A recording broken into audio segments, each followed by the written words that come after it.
کوئی احتجاج نہیں، کوئی ایف آئی آر درج کروانے کے لیے نہیں آیا، کوئی مدعی نہیں بنا۔ اسی لیے نا کہ ساری دنیا کو یہ پتا تھا کہ یہ ساری شرارت اور کارستانی کن کی ہے؟ کوفیوں کی ہے، یہ سب کچھ انہی نے کی ہے۔ دیکھیں، میں آخر میں کچھ حوالے آپ کو دینا چاہتا ہوں، یہ ویڈیو بھی بن رہی ہے، اس میں بھی یہ محفوظ ہو جائیں گے۔ حضرت حسین رضی اللہ تعالیٰ عنہ اور ان کے کنبے کے قاتل کون ہیں؟ میں کہوں، آپ کہیں، تاریخ کا کوئی مورخ کہے، یا خود حضرت حسین کہیں، ان کے بیٹے زین العابدین کہیں، ان کے پوتے محمد باقر کہیں، ان کی بیٹی، ان کی بہن زینب کہے، گھر سے گواہیاں آئیں، چشمدید گواہ ہوں، وہ گواہیاں دیں۔ یہ سب سے پہلے میں حضرت حسین کا ایک فرمان آپ کے سامنے رکھنا چاہتا ہوں۔ کتاب کا نام ہے ناسخ التواریخ، اس کا صفحہ نمبر ہے 156 اور جلد ہے 6۔ یاد رہے گا آپ کو، یہ جو شوقین حضرات ہیں یہ اس تقریر کو حاصل کریں۔ ناسخ التواریخ صفحہ نمبر 156 جلد 6 لکھتا ہے کہ حضرت حسین اپنے خیمے کے باہر مغموم بیٹھے تھے، پریشان حال ہیں۔ ایک عراقی آیا اور اس نے پوچھا کہ پریشان ہو؟ تو وہ خط حضرت حسین کے پاس تھے، تو حضرت حسین اس کو کہتے ہیں یہ انہی لوگوں کے خط ہیں، اور آج یہی لوگ میرے قتل کے درپے ہو گئے ہیں۔ یہ خط یزید نے لکھے تھے کہ کوفیوں نے لکھے تھے؟ تو حضرت حسین کیا کہتے ہیں؟ یہ انہی کے خط ہیں اور یہی لوگ میرے قتل کے درپے ہو گئے ہیں۔ پھر انہوں نے خطاب کیا حضرت حسین نے، وَيْلَكُمْ يَا أَهْلَ الْكُوفَةِ، اور کوفیوں تم ہلاک ہو جاؤ۔ ہمیں بلایا کہ ہم اپنی جانیں قربان کر دیں گے، ہم آ گئے تو ہم پر فرات کا پانی بند کر دیا گیا۔ واقعی تم لوگ رسول اللہ کے دشمن ہو جو ان کی اولاد سے ایسا سلوک کر رہے ہو۔ تو حضرت حسین کس کو کہہ رہے ہیں؟ وَيْلَكُمْ يَا أَهْلَ الْكُوفَةِ، او کوفیوں تمہارے لیے ہلاکت ہو۔ یہ دوسرا بیان ہے زین العابدین صاحب کا۔ یہ کون ہے؟ حضرت حسین کے فرزند ارجمند ہیں، ان کا نام کیا ہے؟ علی ابن حسین۔ کہتے ہیں یہ بچے تھے، بچے نہیں تھے، 24 سال کے جوان تھے کربلا کے واقعہ کے وقت۔ ان کے ایک بیٹے کا نام محمد باقر تھا جس کی عمر 2 سال تھی، یعنی شادی شدہ تھے۔ حضرت زین العابدین کا یہ بیان احتجاج طبرسی صفحہ 158، ناسخ التواریخ صفحہ 245 جلد 6۔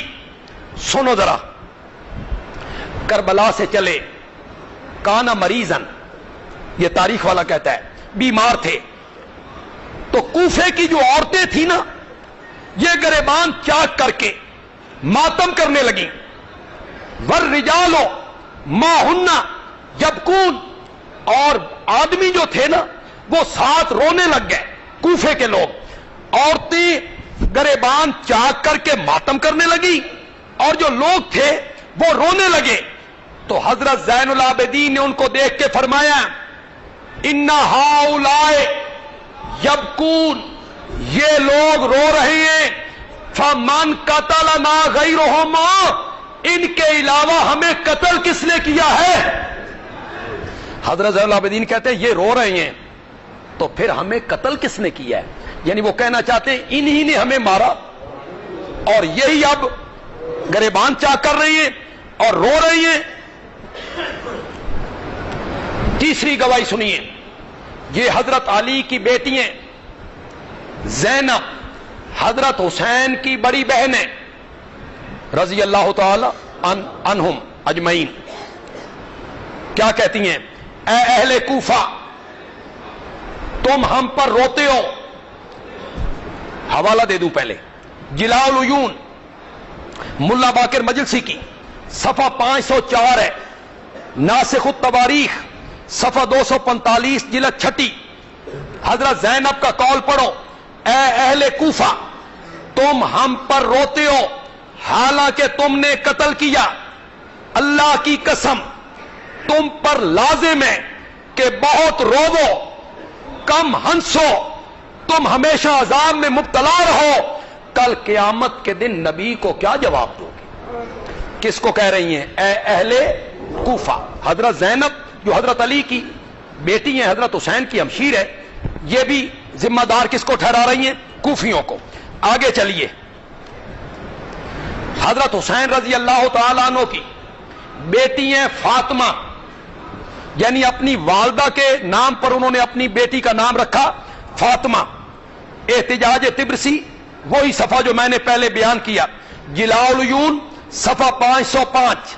او کوفیو تم نے ہمیں قتل کیا، تم نے ہمارے خیمے لوٹے، گویا کہ ہم ترکوں یا کابل کی نسل سے تھے. تم نے ہمیں ترک کی نسل سمجھ لیا یا کابل کی نسل سمجھ لیا. جس طرح کل تم نے ہمارے دادا علی کو قتل کیا. جی حضرت فاطمہ کیا کہہ رہی ہیں کہ میرے دادا حضرت علی کے قاتل بھی تم ہو کوفیو. جس طرح کل تم نے ہمارے دادا علی کو قتل کیا، تمہاری تلواروں سے ہمارا خون ٹپک رہا ہے.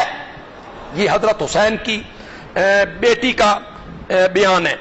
حضرت علی کی ایک بیٹی ہیں ام کلثوم، یہ حضرت حسن سے بھی بڑی ہیں، حضرت حسین سے بھی بڑی ہیں، سب سے بڑی بہن ہیں ام کلثوم بنت علی.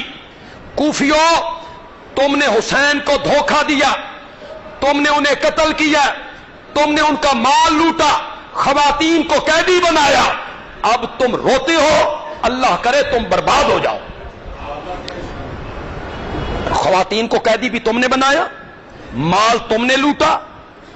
کوفے کی عورتیں بال کھول کے روتی ہوئی آئیں، اپنے منہ پہ تماچے مارنے لگیں.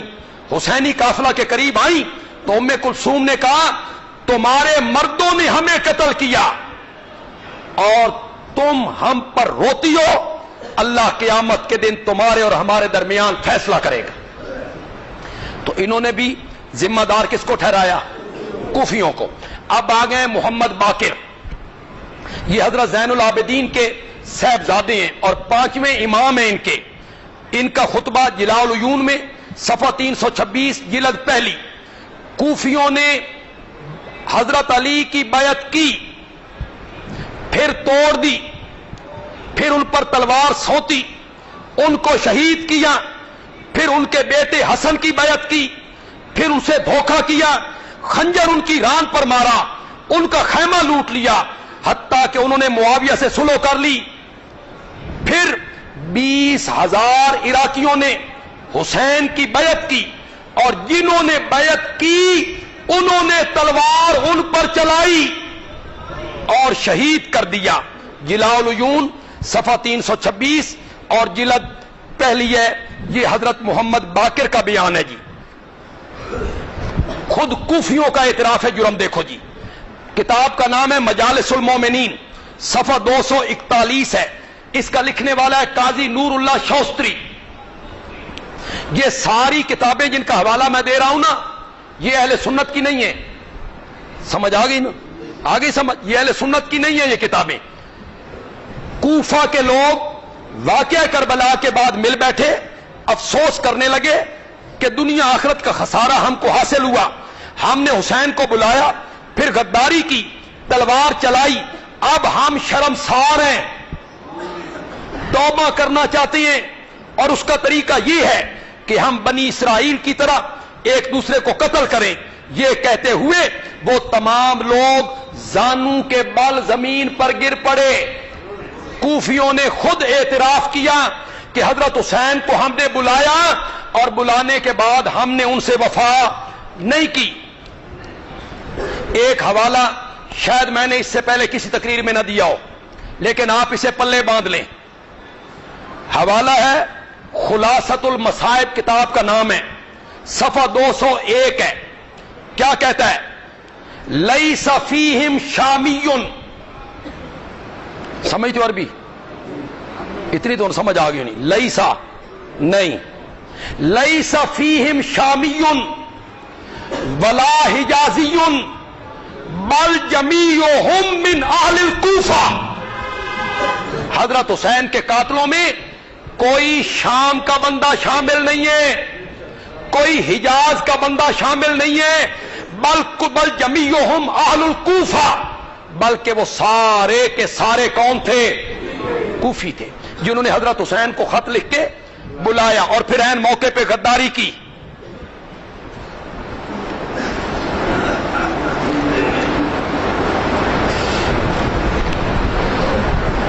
یزید کا بیان بھی سنو جی، یہ بھی کتاب انہی کی ہے جی، ہماری کتاب نہیں. جلاء العیون ہے، صفحہ 246 ہے. جب یہ قافلہ یزید کے دربار میں پہنچا تو یزید کی بیوی ماتم کرتے ہوئے دربار میں آ گئی. یہ جلاء العیون والا لکھتا ہے. یزید کی بیوی کون ہے؟ اس کا نام ہے ام محمد. کیا نام؟ سنو گے؟ یہ حضرت عبداللہ ابن جعفر کی بیٹی ہے. عبداللہ ابن جعفر حضرت حسین کے چچا زاد بھائی ہیں. سمجھ رہے ہو کون نہیں سمجھ رہے ہو؟ حضرت عبداللہ ابن جعفر حضرت حسین کے کیا ہیں؟ جو چچا زاد بھائی کی بیٹی کیا ہوئی؟ بھتیجی ام محمد. یہ کس کے گھر ہے؟ جائیے انصاب کی کتابیں دیکھیے.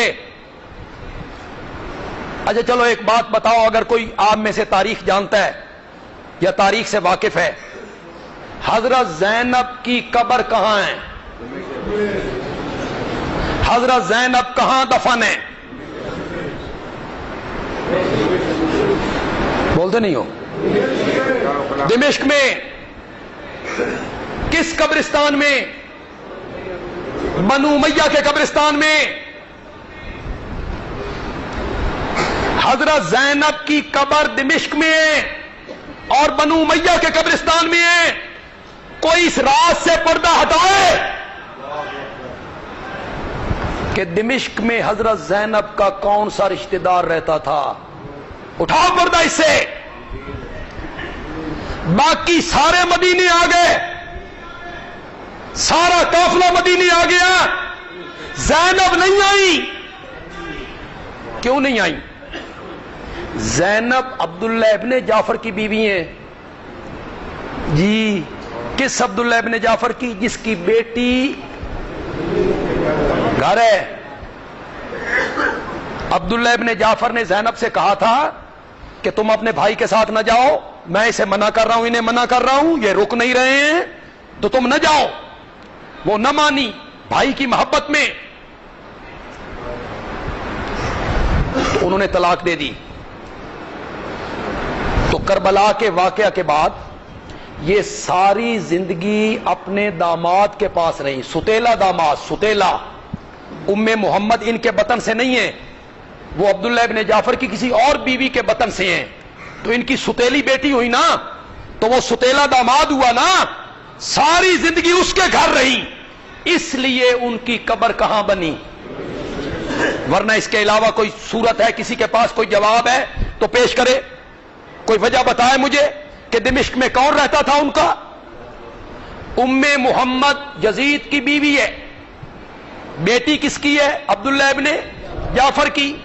تو حضرت زینب، یہ ساری خواتین کچھ اس کی پھوپھیاں ہیں، کچھ اس کی خالائیں ہیں. تو جب یہ قافلہ پہنچا تو جلاء العیون والا کہتا ہے یزید کی بیوی ماتم کرتی ہوئی دربار میں آ گئی. یزید اٹھا، کپڑا اس کے سر پہ ڈالا اور کہا گھر میں چلی جا اور حسین پر ماتم کر.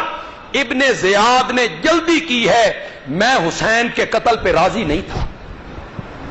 ابن زیاد نے جلدی کی ہے، میں حسین کے قتل پہ راضی نہیں تھا. یہ جلاء العیون میں یزید کا بیان ہے جی.